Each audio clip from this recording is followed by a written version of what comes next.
first question that I was asked is, what are my top medications for ADHD? Now, as many of you know, and if you don't know, you're going to find out now, I do not prescribe stimulants for the treatment of ADHD.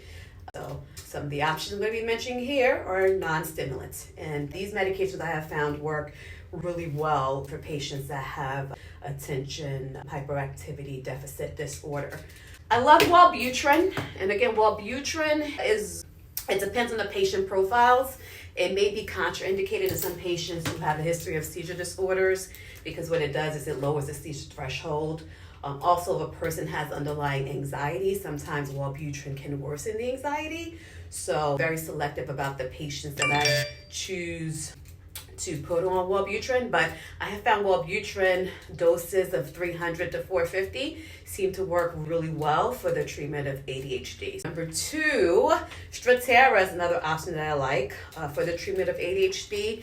Strattera is the brand name and atomoxetine is the generic name. Strattera, you can dose up to 80 milligrams, sometimes a little bit higher depending on the patient, but that also works as well too. I find that Strattera is also helpful for anxiety. So for my patients who tend to be a little bit more anxious, right, I tend to prescribe Strattera. Not Strattera, I mean Quellbri. Quellbri is another medication for the treatment of ADHD. Now, my only issue with Quellbri is that for some insurance panels, if the patient has not tried and failed 2 other ADHD medications, the insurance company will not pay for it. But for the patients that I have had on Quellbri, oh my God, Quellbri doses 200, 400. I found it to be the sweet spot. You can go up to 600 milligrams, but I find that I usually do not need to go up that high, and a dose of either 200 or 400 milligrams work very well for those patients. But my main ones that I prescribe and that I see works very well is Wellbutrin,